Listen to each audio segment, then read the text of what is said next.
जरा जहां छठ पूजा हो रही थी वहां जाके विरोध करके दिखाते ये। इतने जूते मारती औरतें पकड़ के, इनके गाल सुझा देती। और इस संत रामपाल के जो अनुयायी हैं वो बहुत छोटी मात्रा में एक ही कम्युनिटी के लोग हैं इसके, जो ब्राह्मणों को गाली देते हैं। इन्हीं की महिलाएं हैं जिनके साथ वहां पे बलात्कार हुआ है। इन्हीं की महिलाओं के लिए एबॉर्शन सेंटर उस संत रामपाल ने खोले हुए थे वहां पर। किसी ब्राह्मण महिला के लिए ये सेंटर नहीं खुले हुए थे। वेद के अंदर, शास्त्र के अंदर सबसे बड़ी बात है वैदिक हवन है।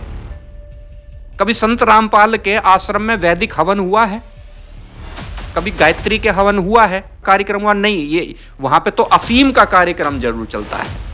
अफीम खिलाओ, नशे में डाल दो, फिर परमात्मा के दर्शन कराओ, लाखों रुपए लेके, जिस पे जितना पैसा हो उससे उतना पैसा ले लो, उसे उतनी अफीम खिलाओ, उसे नशा करवाओ, उसे स्वर्ग के दर्शन करवाओ। आज मेरी वीडियोस बना के आज अपने व्यूवर्स बढ़ा रहे हैं। भाई तुम्हारे चैनल पे तुम्हारा अगर 2 पैसे आते हो, अगर तुम्हारे बच्चों का पेट अगर मेरी वजह से पल रहा है, तो मैं तो संत रामपाल से ज्यादा धन्यवाद तुम्हें मुझे देना चाहिए बच्चों, कि संत रामपाल सिर्फ तुम्हारा खा रहा है, तुम्हारी इज्जत के साथ खेल रहा है। मेरी वजह से तुम्हारा परिवार चल रहा है। आचार्य जी, आपने जो ये संत रामपाल का जो पर्दाफाश करना शुरू किया था, उसमें लोगों को काफ़ी समर्थन आ रहा है। एक हमारे भाई हैं, वो कह रहे हैं कि रामपाल कहता है कि महर्षि दयानंद सरस्वती का सत्यार्थ प्रकाश झूठार्थ प्रकाश है। संत रामपाल एक ऐसी महामारी की तरह फैल गया है, जैसा कि आप देख रहे हैं गुरुजी, कुछ भी बोल देता है। हर हिंदू त्योहार पे, हर हिंदू संत पर, हर विद्वान पर कमेंट करता है। अच्छा, खुद ही से कुछ पढ़ना लिखना तो आता नहीं, पर हर जो विद्वान हुआ है भारतीय संस्कृति में, जो महापुरुष हुए हैं, उनके ऊपर कमेंट करता है। भारतीय संस्कृति, सभ्यता, सबको एक महामारी की तरह जकड़ता जाता है। कोरोना के बाद यही सबसे बड़ी एक महामारी है। आप क्या कहना चाहेंगे इसके प्रश्न के बारे में? देखिए, संत रामपाल एक कोरोना बीमारी की तरह है। ये एक ऐसा वायरल है जो ऐसे समुदाय में फैल रहा है जिन्हें सिर्फ भेदभाव की और ऊंच नीच की बात करने में ही आनंद आता है। देश को तोड़ने की बात, धर्म को तोड़ने की बात जो लोग करते हैं, ये उनका गुरु है। सबसे पहले तो हमें ये समझनी चाहिए। और एक बात इसके विषय में बहुत महत्वपूर्ण बात करना चाहूंगा। अंधों में काणा राजा आपने सुना है? सबने सुना होगा, कहावत सुनिए, अंधों में काणा राजा। तो संत रामपाल अंधों में काणा राजा है। तो ये हमें अवश्य समझना पड़ेगा। और वो अंधे इस प्रकार के हैं कि उन अंधों को कितना ही समझा लो, उन्होंने संत रामपाल को ही देखा है। तो ये काणा राजा जो है, ये इन अंधों का राजा है।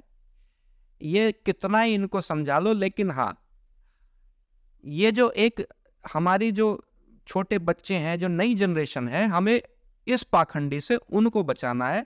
क्योंकि इसके जो ग्रुप के लोग हैं, वो गलत ज्ञान जो बांट रहे हैं संत रामपाल का, वो देश के लिए, धर्म के लिए बहुत हानिकारक है।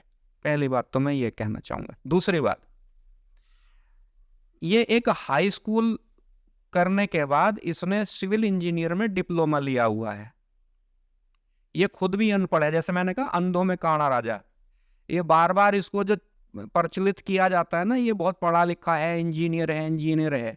ये कहीं का इंजीनियर नहीं है। हाई स्कूल के बाद इसने एक डिप्लोमा कर रखा है, वहां से जो है ये अपने आप को इंजीनियर कह रहा है। ये निखट अनपढ़ आदमी है। इस पे शुद्ध हिंदी बोलनी नहीं आती, वेद शास्त्र तो दूर की बात है। सबसे बड़ी बात यह है कि जिसे ये कबीर को भगवान मानता है, और जो इसके अंधे भक्त हैं, जिसे ये कबीर को भगवान मानते हैं, वो कबीर जीवन भर शास्त्रों का विरोध किया उसने। और ये शास्त्र विधि से पूजा बता रहा है। शास्त्रों में कोई भी पूजा की विधि नहीं है। वेदों में किसी भी प्रकार की पूजा की विधि नहीं होती। अगर कोई इस चीज को प्रमाणित कर देगा, जो कहेगा मान लेंगे। वेद और शास्त्र अपने आप में विज्ञान है, लेकिन गधों को समझाए कौन? इन अंधों बहरों को समझाए कौन? लेकिन संत रामपाल की एक विशेषता और इसके भक्तों की एक विशेषता है, ये केवल हिंदू धर्म के ऊपर बोल सकते हैं, इनकी औकात नहीं है इस्लाम के और ईसाइयत के खिलाफ कोई बोल जाए, क्योंकि इस्लाम और ईसाइयत का तो ये प्रचारक है, उनका तो ये प्रचार कर रहा है, हिंदू धर्म का विरोध क्यों नहीं करेगा। अभी इसमें कभी करवा चौथ के ऊपर ये अपशब्द बोलता है कि करवा चौथ पे महिलाएं अगर व्रत करेंगी तो विधवाएं हो जाएंगी। अब ये छठ पूजा के ऊपर विरोध कर रहा था, अच्छा इसने कुछ महिलाएं उतार दी मैदान में, वो छठ पूजा का विरोध कर रही है। जरा जहां छठ पूजा हो रही थी वहां जाके विरोध करके दिखाते, ये इतने जूते मारती हूं औरतें पकड़ के, इनके गाल सुझा देती। इन गधों की इतनी हिम्मत है, बस ये अपने वो जो आश्रम है बस वहीं जाके ये माइक लेके महिलाओं के इंटरव्यू ले लेते हैं। आर्य समाज का विरोध कर रहा है, सत्यार्थ प्रकाश का विरोध कर रहा है, ये इसकी औकात है जो सत्यार्थ प्रकाश का विरोध कर सके। हैदराबाद की क्रांति के बारे में सुना है कभी? ये आर्य समाजियों द्वारा लड़ी गई थी हैदराबाद की क्रांति। निजामों के विरुद्ध 29 आर्य समाजियों ने अपने प्राणों का बलिदान दिया था। जो स्वराज्य का जो नारा है, ये स्वराज्य का नारा महर्षि दयानंद सरस्वती ने दिया था। जरा पता करके देखो, जरा अकल के अंधो, 1875 में सत्यार्थ प्रकाश लिखी गई थी। ये दुर्लभ पुस्तक है, इसके अंदर इस्लाम, ईसाइयत, जो हिंदुओं को, हिंदू धर्म को अपमानित कर रहे थे, हिंदू धर्म को समाप्त कर रहे थे, महर्षि दयानंद सरस्वती ने ऐसी कुरीतियों को, ऐसे पाखंडी संप्रदायों के विषय में खुल के बोला। कभी स्वामी श्रद्धानंद जी के बारे में पता करके देखो, जिन्होंने सिंध प्रांत के अंदर हजारों हजार जो तलवार की धार पर जिनको इस्लाम कबूल कराया गया था, उनको पुनः हिंदू धर्म के अंदर वापसी कराई, ऐसे स्वामी श्रद्धानंद जी, ऐसे स्वामी दयानंद सरस्वती थे। आजकल कुछ आर्य समाजी जो है वो मूर्ति पूजा का खंडन करते हैं, इस बात से मैं थोड़ा, मेरा भी मन अप्रसन्न होता है, लेकिन ये मैं बता दूं, महर्षि दयानंद सरस्वती ने अपने दान में एकत्र किए हुए धन से कई मंदिरों का निर्माण करवाया था। ये कई आर्य समाजियों को भी नहीं पता। महर्षि दयानंद सरस्वती ने अपने मुंह से ये शब्द कहे थे कि जितने भी मंदिर हैं, हमारी जो जितनी भी धार्मिक संपदाएं हैं, ये हमारी आस्था के प्रतीक हैं, हमारी संपत्ति हैं। महर्षि दयानंद सरस्वती जी की एक लड़ाई थी कुरीतियों के खिलाफ, अंधविश्वास के खिलाफ, जो उस वक्त फैली हुई थी, उसको मिटाने का उन्होंने बहुत प्रयास किया और पूरे विश्व में आर्य समाज की स्थापना करी। आज आर्य समाज के अनुयायी पूरी दुनिया में हैं, और इस संत रामपाल के जो अनुयायी हैं वो बहुत छोटी मात्रा में एक ही कम्युनिटी के लोग हैं इसके, जो ब्राह्मणों को गाली देते हैं, और वो इनको भी बर्बाद करवा के मानेगा। इन्हीं की महिलाएं हैं जिनके साथ वहां पे बलात्कार हुआ है, इन्हीं की महिलाओं के लिए एबॉर्शन सेंटर उस संत रामपाल ने खोले हुए थे वहां पर। किसी ब्राह्मण महिला के लिए ये सेंटर नहीं खुले हुए थे, क्योंकि जाती वही महिलाएं बेचारी। ये जो एबॉर्शन सेंटर थे और जो प्रेगनेंसी किट मिली थी, ये उसी समाज के लिए तो है ये, लेकिन इससे उसके बारे में ये अंधे हैं, ये अपनी महिलाओं को उसके आश्रमों में भेजते हैं। शर्म आनी चाहिए इसे, लेकिन इनके दिमाग में कभी ये सीधी बातें नहीं आएंगी। भाई, आपको अगर इतना ही संत रामपाल में भगवान दिखाई देता है, तो ये जो कोर्ट ने उसे जो सजा दी है, ये संत रामपाल उसे माफ क्यों नहीं करवा पा रहा? नहीं करवा सकता, ना तुम्हारी औकात ना उसकी औकात। हाँ, कोई पॉलिटिकली कुछ हो जाए तो अलग बात है, लेकिन उसे वापस कोई नहीं ला सकता। समाज के अंदर जितना ये विद्वेष फैला रहा है, इस विद्वेष को हम अपने स्तर से पूरी तरीके से इसे खत्म करेंगे। और ये सोच रहे हैं कि ये उल्टी सीधी पुस्तकें लिख के, अगर ये समाज के अंदर सोच रहे हैं कि ये संत रामपाल को भगवान बना देंगे, और उसे मुल्ला जो है कबीर को, उस मुल्ले कबीर को ये भगवान की संज्ञा देना भूल जाओ। यहाँ बहुत आतताई आए, बहुत आतंकी आए, कभी इस हिंदू धर्म का, सनातन धर्म का कुछ बिगाड़ नहीं पाए। और ब्राह्मणों के बिना, ठाकुरों के बिना, बनियों के बिना, जाट और गुजर के बिना ये देश नहीं चल सकता,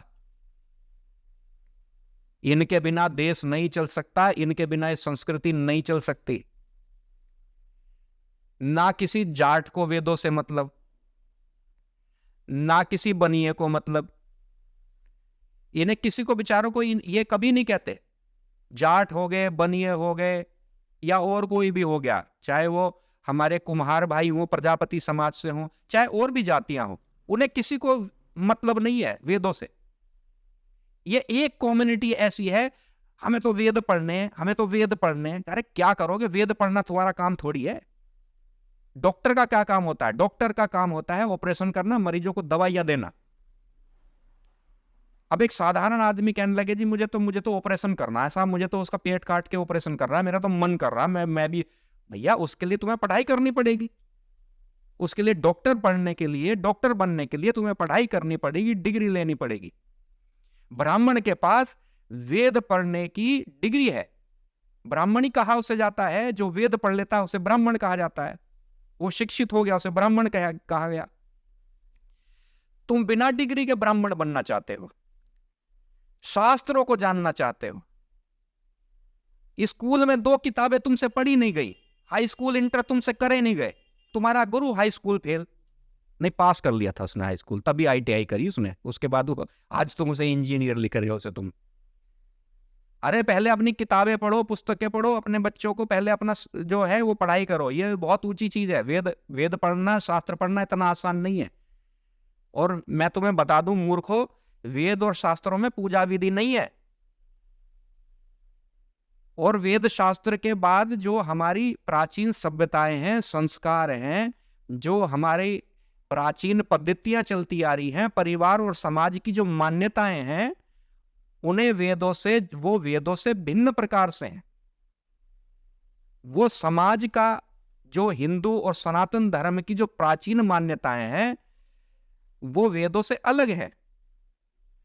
तो ये गधे जो हैं, ये उन्हें भी वेदों से जोड़ के देखते हैं। वेदों के अंदर आयुर्वेद है, उसके संदर्भ में बात क्यों नहीं करते? वेद के अंदर, शास्त्र के अंदर योग है, मेडिटेशन है, और वेद के अंदर, शास्त्र के अंदर सबसे बड़ी बात है वैदिक हवन है। कभी संत रामपाल के आश्रम में वैदिक हवन हुआ है? कभी गायत्री के हवन हुआ है? नहीं हुआ। कभी मेडिटेशन योग का कार्यक्रम हुआ? नहीं। ये वहां पे तो अफीम का कार्यक्रम जरूर चलता है। अफीम खिलाओ, नशे में डाल दो, फिर परमात्मा के दर्शन कराओ, लाखों रुपए लेके, जिस पे जितना पैसा हो उससे उतना पैसा ले लो, उसे उतनी अफीम खिलाओ, उसे नशा करवाओ, उसे स्वर्ग के दर्शन करवाओ। भाई वेद शास्त्रों में सारी चीजें हैं। आज तुम दवाई खा के आयुर्वेदिक दवाई खा रहे हो ना, ये जो एलोपैथी चिकित्सा पद्धति है, ये भी वेदों से ही निकली हुई है। आयुर्वेद से एलोपैथी निकली है। ये सब वेदों की देन है। तुम्हारे वेदों को चुराकर विदेशी ले गए और उससे पूरा विज्ञान से ही आज वो बहुत कुछ कर रहे हैं। संत रामपाल तो गधा है। अब इस गधों की बात को समाज थोड़ी सुन लेगा। कुछ तुम गिने चुने समाज के कुछ लोग हो, और तुम्हारे ही क्षेत्र से आज बहुत हमारे पास डिमांड आ रही है कि एक कार्यक्रम वहां करें। हम शीघ्र अलग अलग क्षेत्रों में हम आके कार्यक्रम करेंगे। और ये जो हम जो ज्ञान दे रहे हैं, ये तुम जैसे अंधों के लिए नहीं है। इस संत रामपाल का खुलासा होना चाहिए, वो खुलासा हम लगातार करते रहेंगे। और इसका जब तक इसको पूरी तरह से जड़ से समाप्त नहीं कर देते, तब तक हम और हमारे जैसे और जो भी लोग इस संत रामपाल का भांडाफोड़ कर रहे हैं, वो लगे रहेंगे। अच्छा, दूसरी बात, मैं अंत में एक बात और कहना चाहूंगा कि जो अंधे हैं वो इसकी बातों पे विश्वास करते हैं। बाकी जितने भी लोग हैं इसकी बातें सुनते हैं तो हंसी आती है। और आज मेरे नाम से जो वीडियोस बनाई जा रही हैं, मेरे शिष्य मुझे दिखाए जा रहे हैं, भाई मेरी वजह से तुम्हारी रोजी रोटी चलने लगी। मैंने सुना है, मेरे मीडिया के जो मेरे बच्चे हैं वो मुझे बता रहे थे कि उनके बड़े व्यूअर्स आ रहे हैं। बड़ी अच्छी बात है। तुम्हारा रोजी रोटी चले, तुम 2 पैसे कमा लो, खा लो, तुम्हारा पेट पल जाए, तुम्हारे बालक पले, अरे अच्छी बात है। मेरी वजह से तुम्हारा कुछ तो चल रहा है। आज पता नहीं कितने लोग संत रामपाल के आज मेरी वीडियोस बना के आज अपने व्यूअर्स बढ़ा रहे हैं। भाई तुम्हारे चैनल पे तुम्हारा अगर 2 पैसे आते हो तो तुम्हें तो मुझे धन्यवाद देना चाहिए। तो मेरा आशीर्वाद तुम्हारे साथ है, खूब बनाओ मेरी वीडियोस। 2 पैसे तुम भी, तुम्हारा बच्चों, अगर तुम्हारे बच्चों का पेट अगर मेरी वजह से पल रहा है तो मैं तो संत रामपाल से ज्यादा धन्यवाद तुम्हें मुझे देना चाहिए बच्चों, कि संत रामपाल सिर्फ तुम्हारा खा रहा है, तुम्हारी इज्जत के साथ खेल रहा है, मेरी वजह से तुम्हारा परिवार चल रहा है, मेरा आशीर्वाद तुम्हारे साथ है। संत रामपाल और उसके अनुयायी, मुझे लगता है उन्हें जानकारी कम है। दयानंद सरस्वती जी के संदर्भ में उन्होंने बोल तो दिया, लेकिन इन्हें अंधों को इतना नहीं पता कि जो पूरे देश के अंदर जो डीएवी कॉलेज है, स्कूल्स हैं, ये दयानंद सरस्वती जी की देन है। हरिद्वार के अंदर गुरुकुल कांगड़ी जो चल रहा है वो भी दयानंद जी के अनन्य भक्त स्वामी श्रद्धानंद जी द्वारा है, उसका निर्माण कराया गया है। गुरुकुल कांगड़ी अपने आप में एक अन्वेषण का केंद्र है, पता करके देखो। इसको बोलो संत रामपाल को कि डीएवी कॉलेज से जाके अपनी एजुकेशन लें, लेकिन मुझे दुख है इसको वहां पे एडमिशन नहीं मिलेगा, क्योंकि ये इतना शिक्षित नहीं है, ये अनपढ़ गंवार, इस पे भाषा तक नहीं बोलनी आती, ये क्या, ये कॉलेज, ये कहाँ पढ़ा लिखा है, ये इसको एडमिशन तक नहीं मिलेगा वहां पर।